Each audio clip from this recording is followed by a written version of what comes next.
On today's Milkshake Date at the Glow Diner.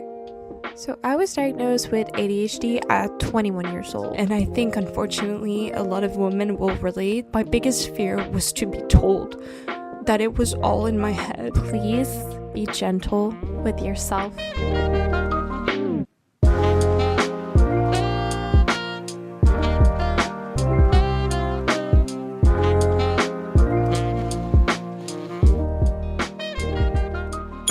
Hello ladies, and welcome to the Glow Diner. My name is Virginia, and today I'm taking you on a little milkshake date.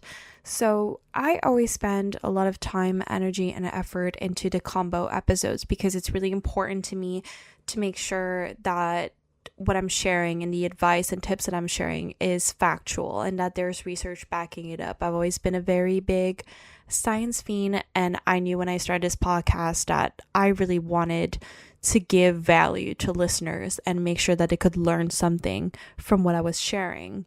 But I knew I also wanted an aspect of this podcast to be very real and vulnerable, but also fun, just have a little chit chats and maybe have some friends on to talk about certain topics. And that's when I came up with the idea for the Milkshake Dates. And those are basically episodes that are just kind of a yapping session, honestly, where you get to know me and I get to know you, and we get to have these little discussions on topics and just catch up and have some fun. So this being the very first Milkshake Date episode, I wanted to talk about myself. No, sorry. I wanted to introduce myself in a way that you would really understand where I was coming from. And today I want to talk about my journey with ADHD. And I'm really glad that this is something that is talked more about today. And unfortunately, it is still very, very under-researched in women. And I feel there are a lot of girls and women that will relate to my story. And that's why I wanted to share it today. But also because it is such a big part of the person that I am and why this podcast is so important to me. And why I'm putting so much effort into making sure that I'm reaching a lot of people with it. So I want to start off by saying that I grew up, quote unquote, gifted. From a really young age, school was always so fun and interesting to me, and it was very easy. Everything just kind of made sense to me. So my grades were always very high. The only complaints I ever got from any teachers was that I talked too much in class because I was always chatting up with people in the back of the classroom. And because I was doing so great in my classes and my grades were so high, they used to sit me next to the troublemakers so that I would kind of keep them in line. But then it was super easy for me to get distracted and start talking with them. So I don't really know why they would do this to me, but whatever. So all this to say that up until the very end of high school, I was doing super good in my classes and I just, loved school. Was having a great time.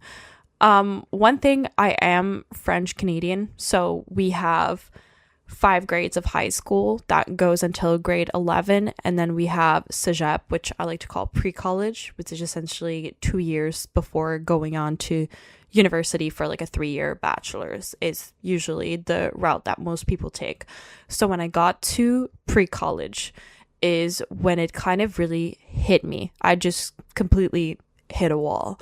And I remember having this teacher in high school that used to tell us, if school is really easy to you right now and you don't have to study and you just kind of understand everything right away, know that you will hit this wall. You will get to a point where you will not be able to catch up in your classes anymore because you have never learned how to study properly. And this was exactly me. This was exactly my situation when I got to pre-college because I started having all those classes with all those different teachers that did not communicate to each other. Everything was due the same day. Every big project had to get done in the same week. And I was just so overwhelmed. I didn't know how to organize myself. I didn't know how to organize even my thoughts. And it was just awful. And I spent all of those years in cégep or pre-college really struggling. And the whole time I just kept hearing my teacher telling us that I hit this wall because I didn't know how to study and I didn't know how to do things and I didn't know how to work hard enough. So I spent so much time trying to figure out what study method was best for me, what would actually work for me. And I did kind of figure it out, actually. I came up with a whole system um, and I managed my way around graduating.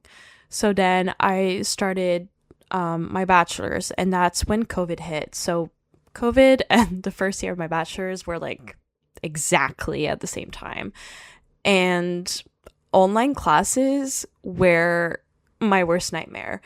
I couldn't separate when I was supposed to be working versus when I was supposed to be resting because whenever I would be in class, I'd be so exhausted and I would just need to nap. And I was living in this tiny little apartment where basically everything I had was my bed. So, having to do classes from bed, I was just so exhausted. And then whenever I didn't have class and it was actually time to sleep, I was just so anxious about how I was actually supposed to be doing work right now because my bed was both school and sleep. And it just never made sense to me. And I was really, really struggling, and it brought me back to Sajep again when I was really struggling. I kept trying to come up with new systems for me to study and do work better because again I kept blaming myself for hitting that wall and for not knowing better. And thankfully that's around the time where people started talking about neurodivergency and ADHD a lot online. So whenever I wasn't doing my classes and I was scrolling on TikTok, I was seeing people talk about ADHD and the kind of symptoms that they were having. And I started questioning if that could possibly be me because I was relating to a lot of it when it came to how ADHD was actually seen in women. And I remember growing up, my brother was not doing good in schools. He hated school and his grades were a lot lower than mine, and I remember my parents would always justify it by saying that he probably had something. He probably had ADHD or something like that. And while I had to bring back really good grades home, and the minute I would get a 98% on a paper, I was asked where the last 2% were. Like, the bar was really high for me to have good grades because that's what I had gotten my parents used to. And I remember the very first time I failed a class, it was terrifying for me to tell my mom because it was just not something that I was ever supposed to face. So I remember when I first was hearing about ADHD in women and everything, I kept going back to my parents thinking that my brother could have it and how that was kind of an excuse made for him not liking school and not having good grades. And fun fact, my brother is now a pilot, which you cannot have any sort of attentional deficiencies if you become a pilot. And the minute he started going to pilot school, he absolutely aced it. He had amazing grades, is doing so good, so proud of my little brother. And in the end, he really just needed to find what he was interested in to actually put work into school and everything. But in the back of my mind, I always had this thought that no, my parents were making those excuses for my brother, but not me. I had to be better. I had to do good. And whenever I got a lower grade, it was like, no, I have to be better. This is not me. Like, I don't have that excuse. I don't have a reason to not be doing good. You know what I mean? So the more I was looking into these things on TikTok, the more I was like, okay, like just kind of in the back of my mind, like, this is interesting. This could potentially be me. Okay, I'm sorry about the sirens. They stopped now. But anyway, I kind of had it in the back of my mind, pushing it back, like, ugh, but no, if it was me, I would know by now, Like, if I had ADHD, I would know by now. I'm 20 years old now, so it's too late. And I was working in a care home for elders. And one time at the end of my shift, some of the patients were just playing cards. And again, this was peak pandemic, so I knew that all I had to do that day was just go home and potentially do absolutely nothing. So they begged me to stay and play cards with them. And you know what? I thought, I have nothing better to do right now. Also, my apartment does not have AC and it's about 1,000,000 degrees outside, so I'm just gonna stay and play cards. And I think about this so often because when I was there playing cards, one of my patient's son came and he started chatting with me, and he was telling me about how he worked at another college that was in the same town that my college was, but it was a different one. And he was telling me about how he works with students with learning disabilities. And, I was like, wow, this is really cool. Like everything, we're just chatting. And then he just randomly slips into the conversation, like, you would know, you have ADHD. And I remember just kind of like going completely silent and looking at him. And he looks back at me and he's like, you do, don't you? And I'm like, not that I know of. And I remember he was just completely stunned and he looked at me and he was like, you are the most textbook example I have ever seen in my entire life of a woman with ADHD. And at that point, we had been having this we had just been conversing for maybe 10 minutes. And he just looked at me and he said, you need to get checked. And he started pointing out all of those things that I was doing in the conversation. And to be completely honest with you, I don't remember everything, but he was telling me about how the second there's a noise, you look over there, I can tell you're over calculating how much eye contact you're making with me. You haven't been able to stand still at all. And in that moment was when it really just clicked for me, where I was like, okay, you know what? Maybe this isn't just all in my head and I need to actually see someone about this. And I was super lucky. The college that I was going to had access to a clinic right on campus where I was able to see doctors, nurses, and I was able to get an appointment with a doctor that then referred me to a psychiatrist. And that's when I was able to have the test for the diagnosis. My diagnosis was ridiculously easy. And I know that's not the case for a lot of people. I know ADHD diagnosis is really hard to have for women. There are incredibly long wait lists and everything. And if that's something that you're facing right now, I really do sympathize with you, because I recognize every day how incredibly lucky I was for it to be like this for me. But essentially, I had a few meetings with the psychiatrist where they make you do a bunch of different tests to look at 10 different criterias of ADHD. And I don't remember how many criterias you need to reach to have the diagnosis. But for me, and I remember this so vividly, she sat me down during our last meeting and she was like, okay, so here's what you need to know. There are 10 criterias that I look at when it comes to ADHD diagnosis. And out of those 10 criterias, you have 9. And the only reason I'm questioning the last one is because I think you may also be having OCD tendencies.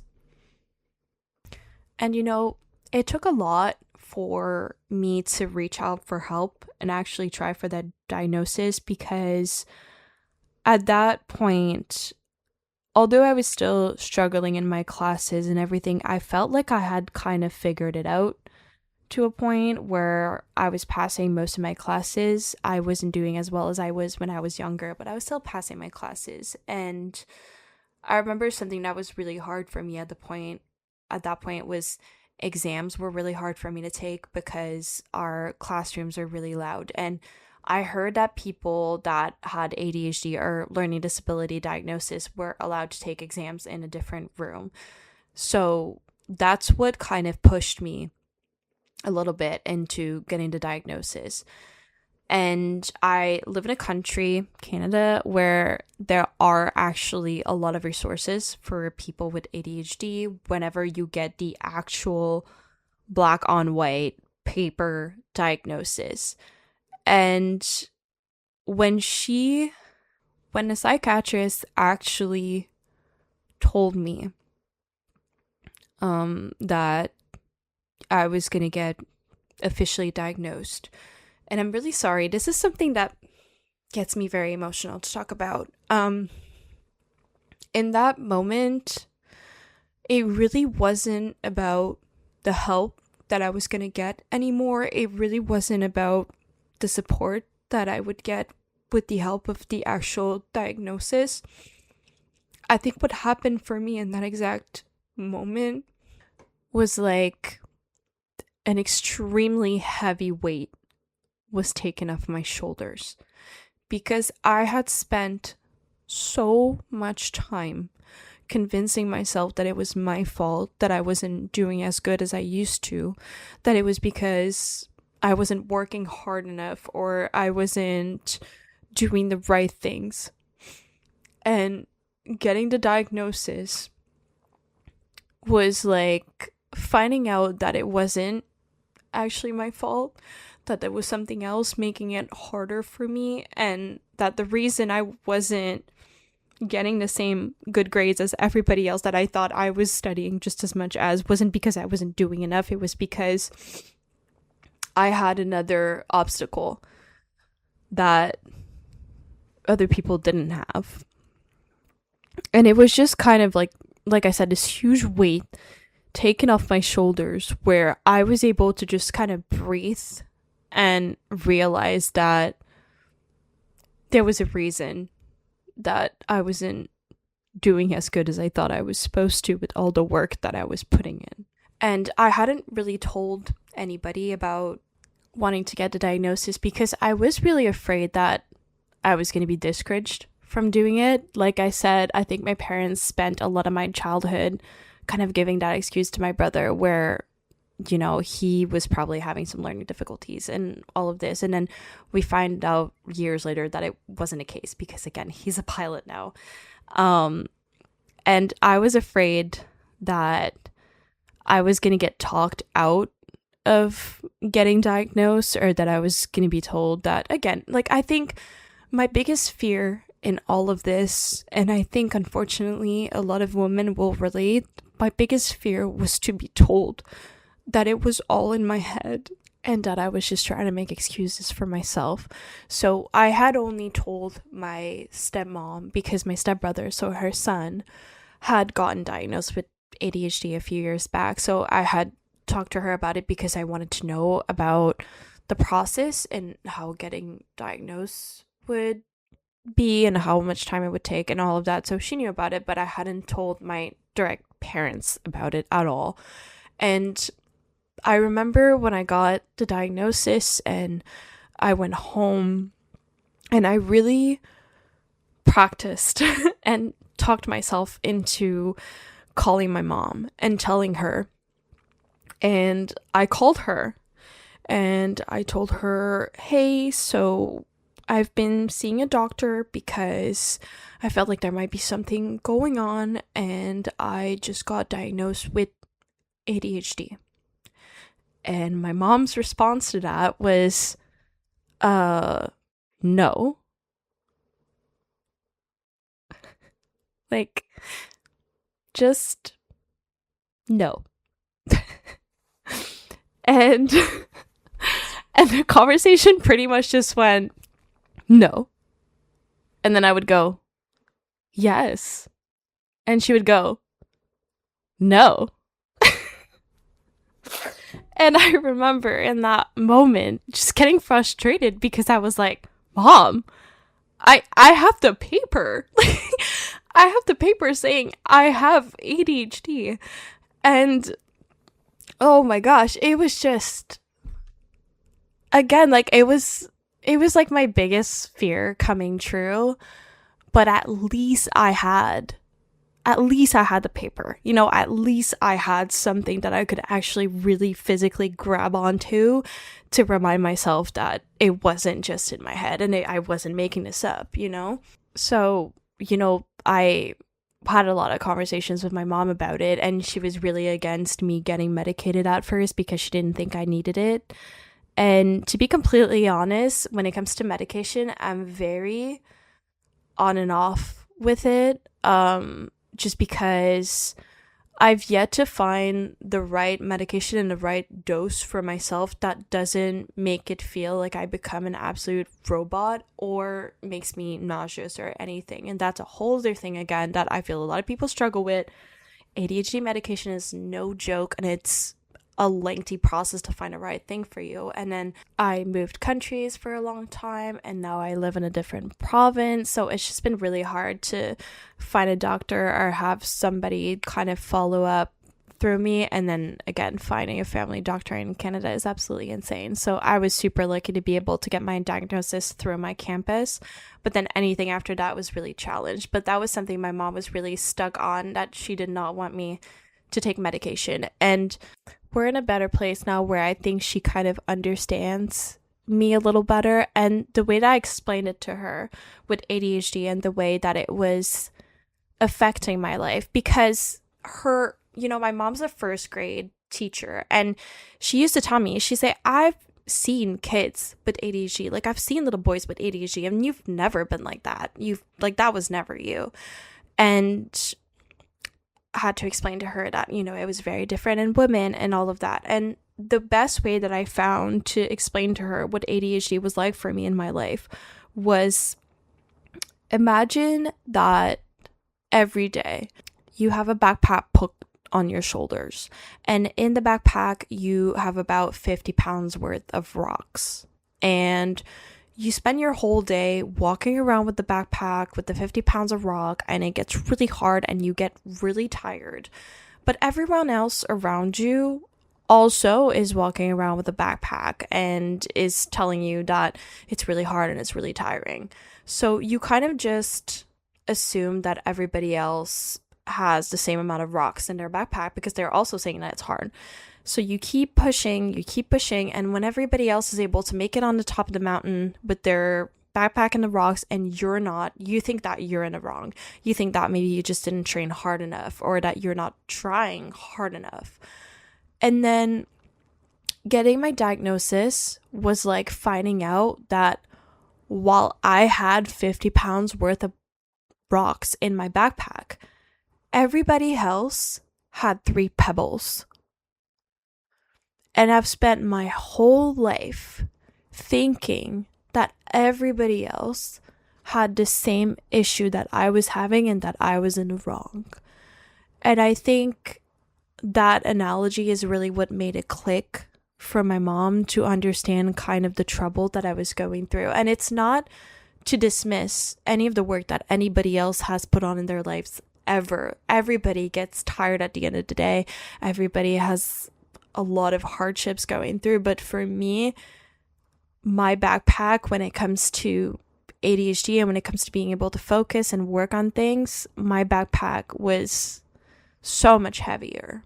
And I hope that this is an analogy that resonates with people that are facing the same things right now, whether you're diagnosed or not. My best friend also is probably struggling with something like ADHD, and she's going through the diagnosis process right now, and it's very lengthy and it's really hard. And I just need everybody to know that although seeing the actual diagnosis made the world of a difference for me, if you feel like you are genuinely struggling with something, you just can't be hard on yourself the way I was. You have to be so gentle with yourself, and you have to take the time to truly understand what things are harder for you. And at the end of the day, it doesn't even matter whether there's a diagnosis or not, or whether there's an actual learning disability or an actual neurodivergency. It's all about learning to be nicer to yourself, because everybody is facing their own challenges, but that should never ever invalidate yours, no matter what you're facing. So anyway, today I am not currently taking any medication for my ADHD, and it's not because I'm against it or anything. It's honestly more of a matter of convenience and not being able to have a family doctor at the moment. But I've come up with a lot of ways to make my life a little bit easier, and every single day I learn more things about myself and what works for me and what doesn't. And I really do encourage everybody to do the same, whether you have a learning disability or not. If there's one thing that you take from today's episode, is to please be gentle with yourself.